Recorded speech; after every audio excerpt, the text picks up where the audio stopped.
Well,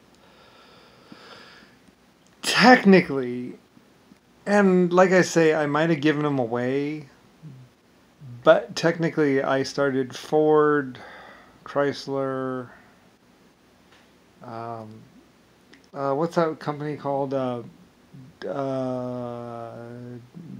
Doubly. I don't know. It's a something something something car. Um, Basically, like all the precursor cars. Chevrolet. I don't. Yeah, I think I started them too, or ordered them started. Like I said, the metal was coming from my mines, so to actually be building a car in the old days, and we originally started out as wood frames, and that was white pine, white forest. I owned all the lumber companies. Um, there were a couple other companies that I didn't own, but and just a couple I had sponsored. But there are the smaller ones, and then there's the big ones, which I did own, like white pine or whatever. My white forests. I actually planted my own trees. I had a country, so um, I had the most land. So I mean, it's relative, you know. It's really quite relative. um, and I had quite a few wood shops opened up. So I mean, and realistically, like I say, I sponsored or paid for so much. It's just like, well, that was me, that was me, that was me sponsoring. I paid for that. I paid money for that. Printed money, minted money for that. I paid for those roads. Let's see. I paid for those. I paid for that city. Paid for that city. Paid for that city. Paid for that city. Paid for that manufacturing complex. Paid for that manufacturing complex. Paid for that one over there. Let's see. Yeah. Okay. And then paid for that. Blah blah blah blah blah blah. Yeah. Okay. Yeah. Paid for those research places. Yeah. So, I built TW. I ordered TWA built. Basically, the air travel because I wanted to have a travel service. I was like, I mean, White Star Lines, the first travel things that went from in both wood sailing ships and steamships to go from country to country. If you went from country to country by either wooden ship or by steam vessel, you went by one of my ships, White Star Lines. Anyway, TWA. Um, and I mean everything Howard Hughes did. That was my company. Howard Hughes Tool, um, my company as well. I just wanted to have tools. I wanted to provide tools to people, but I had been providing tools for quite a while. I provide tools in Jerusalem for making for doing metal. A lot of those things they think are herdy stuff. That's actually for making metal. Um, the anvil. Um, well, I mean anvils. I actually had to give. I had actually had to loan anvils out because they use so much metal, and there were stone anvils before the metal ones, and I kind of had a part to do with that too. But it's a piece of stone. Anyone can go get a piece of stone. It's not exactly a big deal. But they broke a lot, so finally, the first anvils, and then paying for them to be heat treated or whatever, um, or the development of the anvil. Um, Although the shape of the anvil, I paid some blacksmiths to come up with a useful anvil shape, and they came up with that. I was like, oh, here's some money. Come up with a good shape of anvil so we can manufacture them because I want to make useful tools. So I paid blacksmiths to come up with useful tools, and then they were made. And then later on, there's a catalog for that.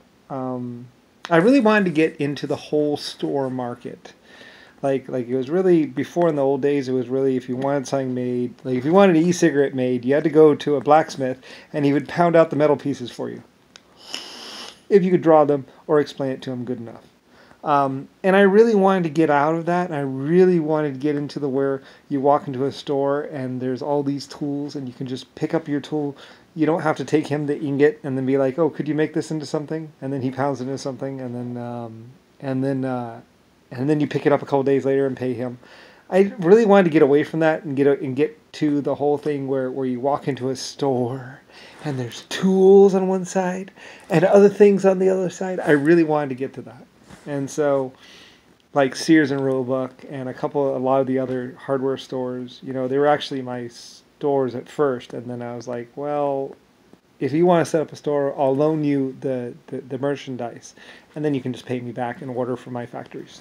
So I was like, because nobody could afford that much metal, because metal back then was like, you know, like this would have been worth like a trillion man hours. So I had to loan it to people, loan it to store owners, just like the first China set or the first dish sets. You could order it. And there's a couple of people, because I wanted to have the stores. I really wanted to have the stores. So I trusted a couple of people to have stores, which meant like the equivalent of a couple $100,000 worth of merchandise, which they didn't have the money for. So I loaned it to them, and then they would just order from my factory, blah blah, and I'd make more money. And I would pay the Chinese their cut, and I was like, just take a little bit off the top for me. And basically the honor system kind of thing, and then there's Whitewood, or the wood blah blah blah place, the newest and latest in stone pottery or whatever. Anyway, I had a lot of dreams. I was like, I want to have 70 factories, and my people helped me do it, and then they lived pretty good lives because they were making the money personally, and I was just like, yes, I'm building a country. I should have got out there and just done it myself, and then I would have. But then the world would have sucked, and I wanted to build a country. That was my dream. My dream was stores. And I know I'm weird. Okay, I'm really weird. Like I wanted to have a showroom, the first car dealership. Oh. Anyway, I got my dream. So. There are a lot of car dealerships. Anyway, though. So, technically I own Ford, or... Anyway, it's all relative. It's all confusing, Back in the day, I was the only one that could actually afford to have cars made. So, I made some cars for myself. 4 of each or so. Or sometimes 2, sometimes 1. Were mine. And I loaned out 3 of them or whatever. They might have sold them off at some point. I don't know. Like I say, I mean, when you get up to the point where you own a country, it's like, everything's relative. I mean, I own America. Named it myself. So technically, I own England too, kind of. But it's like, I'm glad my people were safe. I just wanted people to have happy lives. I mean, it's like, I don't know. Anyway, so yeah, well, about that. Kind of strange. I don't know. Nowadays, who knows? Maybe some drug cartel in Mexico owns everything. I don't know. All I can say is, if you want to take ownership of America, just place a gun on the table in front of me, give me it, so I can blow my own head off. And then we can be square. So, I mean, it's kind of like... Well, until then, though.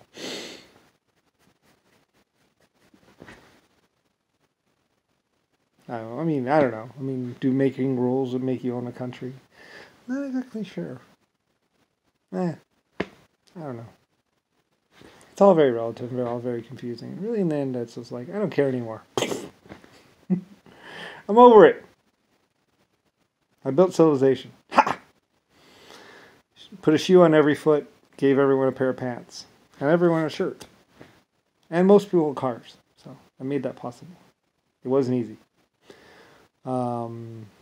Anyway, it took a lot of inventing on my part.